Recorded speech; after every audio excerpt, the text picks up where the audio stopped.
This episode is all about spite. Yeah, put your petty boots on. We're going to go into some of my favorite moments in revenge history. Some of these go back all the way to the 900s. So hit like, hit subscribe, leave your favorite spiteful moments in the comments, and welcome to the show. Welcome aboard. This is a fun one. I got started on this episode because a friend of mine sent me something. I forget where I saw it. It's one of those memes that's designed to make, it's the comedic form would be comeuppance. If you were looking to classify it somewhere, the story of the victim getting theirs in the end, in terms of revenge. So the post was about, and I'm going to go through some of my favorite examples of this because the back of my brain was littered with some of my favorite petty, spiteful moments. I like these people. So we'll get to some of them. The post I saw was about a baseball player, Cardinals Bob Gibson, and the last pitch that he supposedly ever threw. Now, it was supposedly to Cub Pete LaCock. It was back in the 70s. Supposedly, Cock hit a grand slam off of Bob Gibson. They pulled Bob. It was the last pitch he ever threw. Now, years later, there's an old-timers game at Wrigley Field. Bob Gibson is pitching. Pete LaCock steps up to the plate. What do you think happens? Gibson nails him, beans him right there. Remember what happened? There you go. Now we're even. So I see the meme. It makes me smile. And then I go Google it, and I realize that it's like 4 different stories combined into one, like all of the internet is. And my faith in our communication platforms crumbled a little bit. And I thought, well, if I'm going to have to be dejected about this thing I thought was real and isn't, I'm going to go find some other examples of some things that are similar. I read a story. My favorite one I'm saving for last. It's the most gangster revenge story you've ever heard. Probably that you've never heard before. Now, the ones leading up to it, I don't know. One of the first ones I found was about an immigration officer in the UK whose wife, a Pakistani woman, or at least of Pakistani descent, they weren't getting along. He was an immigration officer every day. You imagine going into London's Heathrow Airport's UK customs. You just stamping passport. It's not actually his job. He's not a passport stamper. His job was to put people on the list that were not conducive to the public good. That was his job with immigration. So he waited until his wife, who he hated, every day he goes to work, he does his immigration stuff, he deals with terrorists, he's confronted with the horror of the world. Then he goes home to this woman who's probably just browbeating him, cooking the same food over and over. He goes to the same job. He goes back and forth. Both their teeth are just jacked because they're English already. Just life is hard. One day he says, enough. She flies to Pakistan to go see family. And he who has access to the list of people not conducive to the public good makes the decision. Well, I can make a strong case that she's not conducive to the public good. That was very not English. That was borderline Australian. He puts his wife on the list. And she tries to board a flight home from Pakistan. And they don't, because you know how TSA or PSA, whatever the flight security association is of whatever part of the world you're in, they don't give you explanations for anything. They just do stuff and send you places. You go sit in a room. You don't even know your plane's left. They're garbage people that are making minimum wage for the most part. I'm sure some of you are heroes, but not the ones I've met. So this woman is just taken off the plane. Sorry, come on, we need, come here. They drag her off. She spends the next 3 years in Pakistan. And the way she got busted, or the way he got busted, rather, the way she found her way back to the United Kingdom, because she called him, hey, what's going on? You work in immigration. He's just not taking her phone calls. 3 years later, he's up for a promotion, something that requires a little more security clearance in immigration. And they run a background check on him and find out that his wife is on a terrorist watch list. Oh, I love these stories. All right, here's my favorite. I've told this one before, but not to any of you. There was all these stories happen in olden times, I think. There's very few modern good revenge stories. Technology, I think, prevents it. So, in the 1880s, let me get this name wrong. Almon Strauger. Almon, A-L-M-O-N. Almon Brown Strauger. Strauger. Owned a funeral home in Kansas. Pretty simple. You got your funeral home. It's the 1880s. Business is probably popping, right? What's how? You got the plague, typhoid. I don't know what else is. Yellow fever, scarlet fever, all the fevers. Smallpox, cholera. It's a tough time to be a person. And it's a good time to be a funeral director because people are dropping like flies out in old Kansas. And then suddenly business dropped off out of the booming mortuary business he had. Suddenly he wasn't getting any traffic. Now, people didn't stop dying. That would be a silly thing to think had happened. So he did a little bit of research, found out there was some competition in town. Across the way, another funeral home had opened. And it just so happened that the funeral director of the competitions, the wife, worked at the fledgling phone companies. These were new. I don't remember when the phone was invented. I could ask Google, but I'm not going to give her a chance to be dumb on my podcast again. So this is the 1880s, and phones at the time, if you made a phone call, it was a rotary dial, right? I think maybe it wasn't even a rotary. I think you just picked up. Maybe the rotary came here in a moment. You'd pick up the phone and you'd put part of it to your ear. You ever watch Lassie or Jack Mayberry, in Mayberry, the Andy Griffin Show? Jack Mayberry's a comic who I haven't seen in ages. Anyway, I had to pick it up, and the operator would go, hello. And there would be an operator who handled a certain area. And you would go, yeah, I need you to connect me to Strauger's funeral home. And then the lady would go, okay. And they would have to plug in these plugs to complete the circuit so that the phone would connect to that other phone. Now, this woman is married to a funeral director. What happens when people start calling, hi, everybody I know just died of cholera. Can we need a funeral home. Can you just patch me through to Strauger's funeral home? We heard great things. Hurry up, my family's decaying. It's hot. There's no AC yet. So you just patch me through real fast. And she went, okay, yeah, sure. Ding, ding. And switched them right over to her husband's dirty dog-ass funeral home. The woman was stealing his business. Her husband was getting twice the phone calls, and old Strauger was suffering. Not to be deterred, Strauger went, well, that's a silly thing. There shouldn't be. Why do we have a person doing this? This seems ridiculous. We've automated so many things.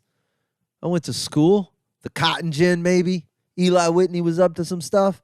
Why we gotta have a woman sitting in there stealing all my business? So he proceeded to invent the automatic teller exchange. He called up his brother. He called up his brother's son. He said, look, I don't know how to do any of this shit. I just take in dead bodies.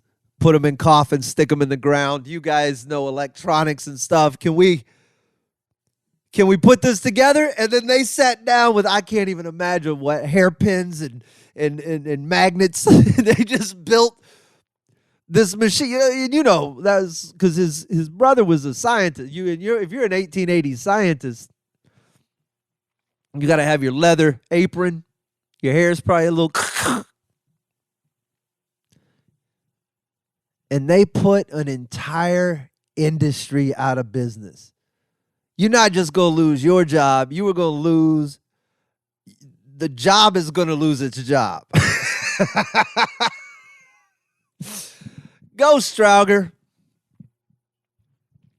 I find these tales so inspiring. It's so rare. I mean, we see movies and things where the villain gets what's coming to him, but in the real world, that never happens. You know what I mean? That manager who cancels your order is just done.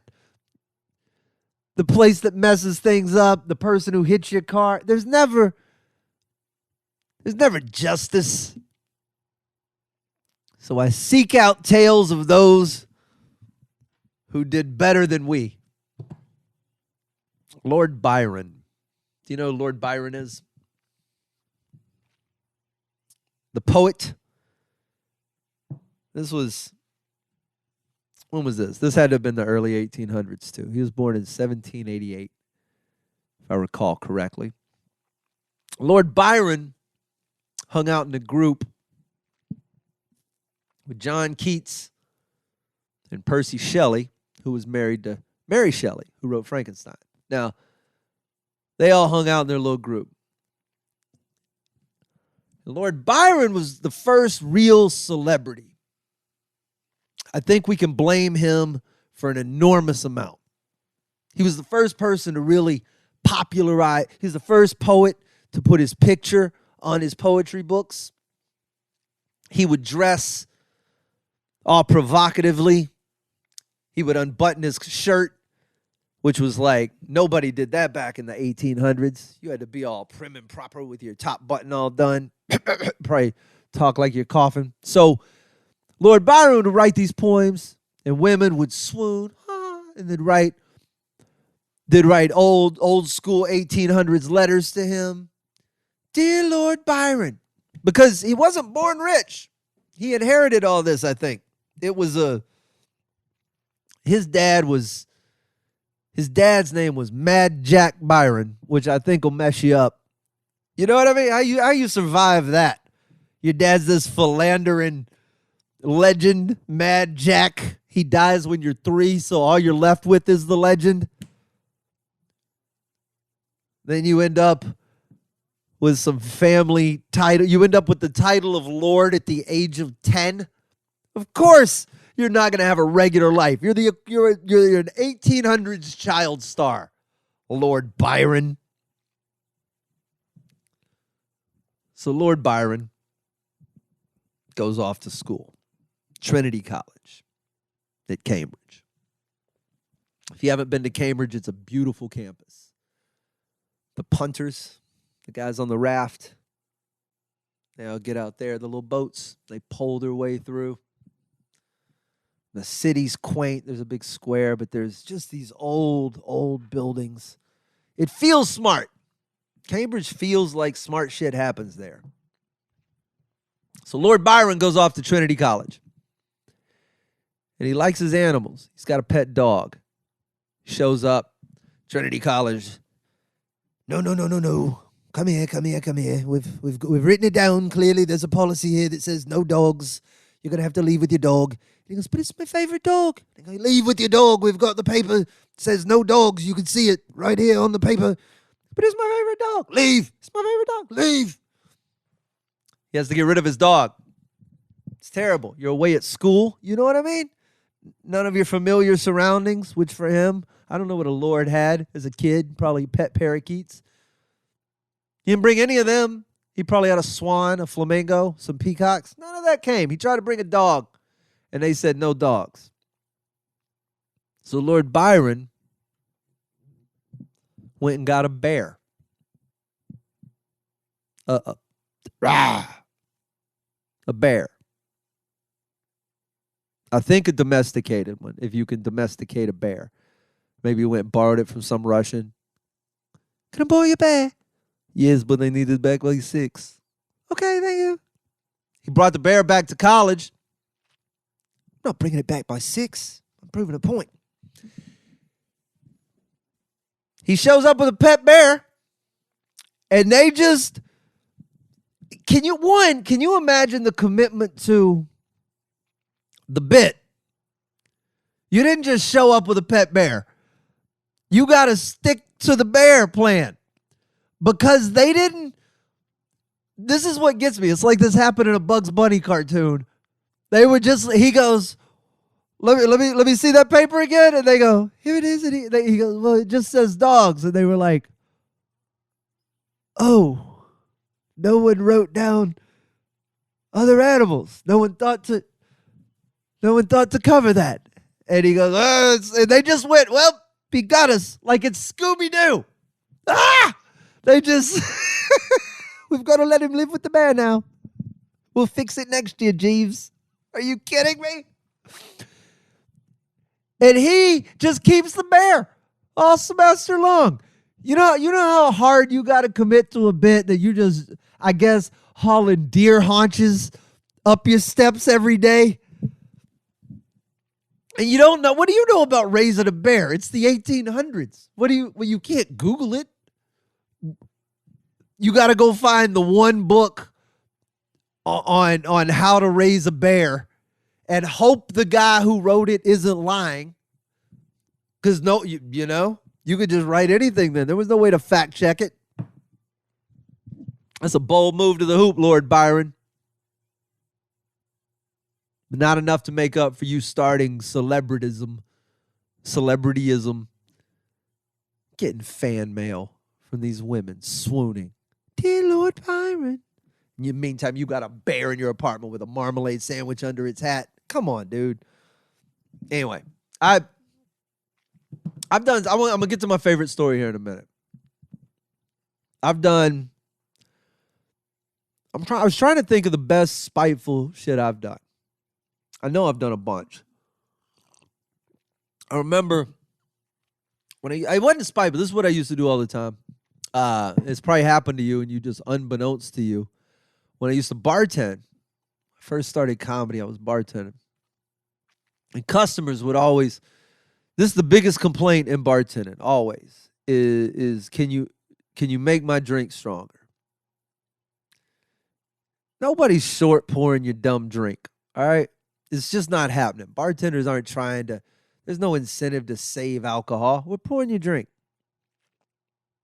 So when people would say, make it strong and then send it back and then be assholes about it, I would make a totally different drink. And I would put no alcohol in the drink. And then I would put the straw in the drink. And then I would pour like one sip of alcohol right in the straw. And then I would bring the drink out and I would set it down in front of him. I go, try it. Make sure I'm not a total garbage person who doesn't know how to pour drinks anymore. Make sure I've remedied it right here while I'm still here. And every single time that woman, it was always a woman. It was always a woman. I'm not saying women always do this. I'm saying every time it happened around me, it was always a woman. And they would always take a sip. They would make that face that's like full alcohol face. And there's no way, it's good. There's no way you're bringing that drink back up later, even if it does taste just like a snow cone, because it's pretty much just a snow cone. That's what you got to do. You got to put people in check. This is, excuse me. This is my favorite story. This is my favorite fuck you story. Of all the fuck you stories there are, this is my favorite one. And this is what makes me think the Ukraine. Listen, what's Zelensky, whatever your name is, you're a fine leader. But the Ukraine needs to invoke the spirit of Olga of Kiev, as they go further. In the early 900s. This is a long time ago. In the Ukraine, in the area now known as Ukraine. There's a number of tribal things happening there. Slavic tribes and forest dwellers and Vikings. There's all sorts of things going on. King Igor, I say Igor, Igor, had a group of people called the Drevlians. It's all these words. Drevlians. Drevlians. The Drevlians lived in the forest. They paid tribute to King Igor, that dude. And then they decided they didn't want to do it anymore. Igor was married to Olga. Igor said, Olga, I have got to go to the forest, and I have got... Why am I giving him an accent like that? I don't know what the accent would be. We'll make it Russian for the sake of but it's Viking. It's like, anyway. They've got to go make the people in the forest pay the monies. I will be back. Very, very, very not true words he uttered there. He goes to the forest. The forest people say, well, we don't want to pay you. And he goes, but I'm here for the money. And they went, well, what if we don't pay you? And he goes, well, all sorts of bad things will happen because I am king. And they went, well, come here for a second. And they took him and they bent down 2 birch trees and they tied his legs to the trees. And then they let him go and they split him like a wishbone. That's the sound it made. Word gets back to Olga, his wife. Now, the Drevlians think, hey, we just killed the king. We got our own prince over here, Prince Mal. M-A-L. Mal's just kicking it. He's single.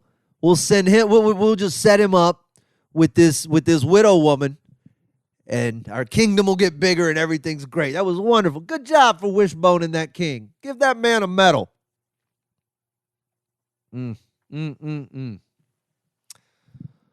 Olga gets word because Prince Mal sent 20 of his best men all the way over to Olga to tell her that she should marry him. And Olga sees they're on the boat. They show up. She goes, what are you doing here?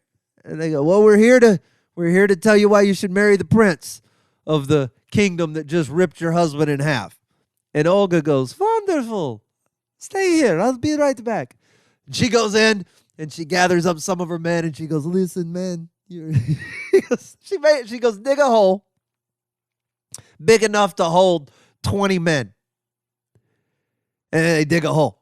They're breaking their backs. She's like, hurry. They're still on the boat. They're waiting. And they're digging. And she sends someone out to the boat. I'm just making preparations. You just wait. They're like, this is so easy. This is a good job. All we had to do was come on over here on a boat, tell this princess some shit, and we get to go right back with the prince. This is fantastic. Then she brought those men off the boat and she buried them alive. That's what she did. Now Prince Mal's still sitting over there. I hadn't heard anything from my men. So she sends a note. She goes, look, puts a man on a horse, sends him across the country. Look, I'll be your wife. I'll be your wife. But first, you're going to have to show me a little more respect. You're going to have to send your best men.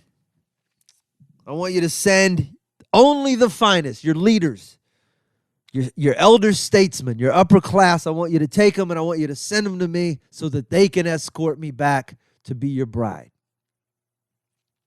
Prince Mao, horny little idiot. Oh, yeah, just get him. Just send him over there. No, she said she's going to do it. Swear to God, I'm so in love. They send all these people over. And she goes, oh, welcome. Come right in. You guys must be parched from your journey. You must be winded and tired, perhaps a little ripe. Maybe you'd like to freshen up a little bit before you go stay in your guest quarters. We have a bathhouse we prepared especially for you. And all these hoity-toity Drevlian men, oh, she's so wonderful. Let's go take our baths. And they all go up to the bathhouse and they take their clothes off and they sit out and she locks the doors and lights the whole thing on fire. They're just burning, they're just cooking inside like an air fryer. Help! Help! Prince Mal has no idea any of this is going on. She's got a garden full of his first 20 out there buried upside down in the dirt. They're dead. Now she's roasting marshmallows out of his upperclassmen. And after all that's done, she goes, okay. This is so fun. This guy's such an idiot. She goes, I'm going to send him a note. No, I'm not. You know what? I can send him a note, but this will be more fun. Get the army together. Here's what we can do. We're going to go over there. I know. It sounds crazy. We're going to go over there. You'd think, I know, but this guy's such an idiot. He's going to fall right for it. We're going to go over there. We're going to tell him I'm going to marry him. But first, you got to show me some respect by throwing a funeral for my father. My husband, the guy you killed. Wishbone. And she shows up, and they put a feast together, and the halls are filled, and everyone is there, and the wine is flowing, and everyone gets drunk. And then her army of 5,000 people comes out and kills 5,000 drunk Drevlians, right there, just red wedding style right there at the party. Now it's all out war. There's no getting around this. They go at it. The Drevlians are pissed. Okay, she killed 20, then she killed the rest of them. Now we don't have any upper class. We don't have any leaders. She just ruined our army. What are we going to do? We're going to fight. It didn't take long. They fought. They lost savagely. The city gets sacked. Olga says, look, and they're begging her, please don't kill us. Please don't. Here is all of our honey and all of our wine. I don't know what they had. Some grain. She's like, I don't need any of this shit. She goes, you know what? Here's what I'm going to do. Everybody in the city just send me. Here's what I want you to send me. Look around your house. I want you to send me 3 pigeons and 3 sparrows from each home. And they put them all in cages. They're collecting them from under the eaves and the nests. There's pigeons were everywhere. They put them in cages. They put them on a wagon. They get it all across the city. They get them to her.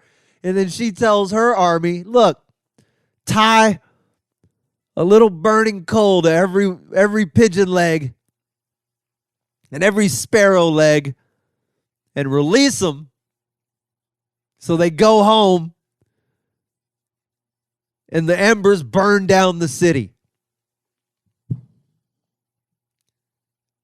It's the most gangster. She sent birds with burning coals tied to their feet like she's fighting the Mario Brothers. Whoo. Prince Olga. I got to get out of here. The only spiteful thing I remember doing was when I got fired from the radio station. There's so many other ones, but this is the only one I can tell. I only got a minute. I got to hurry. I used to get fired for... I'll do this on a different show. How's that for a spoiler? Cheers to you guys. It's the Slade Ham experiment. I'll do an entire episode about the radio station I used to work at back in my hometown of Beaumont and what happened when I ultimately got fired from said station by this program director. It's a good story, but it comes accompanied with a bunch of other context and pre-story and post-stories. So another episode. Cheers to you guys. Thanks as always for hanging out. Tell a friend if you enjoy it. I appreciate having you around. It's my thing once a week from my midnight spaceship. So cheers to you, and I'll see you on another episode.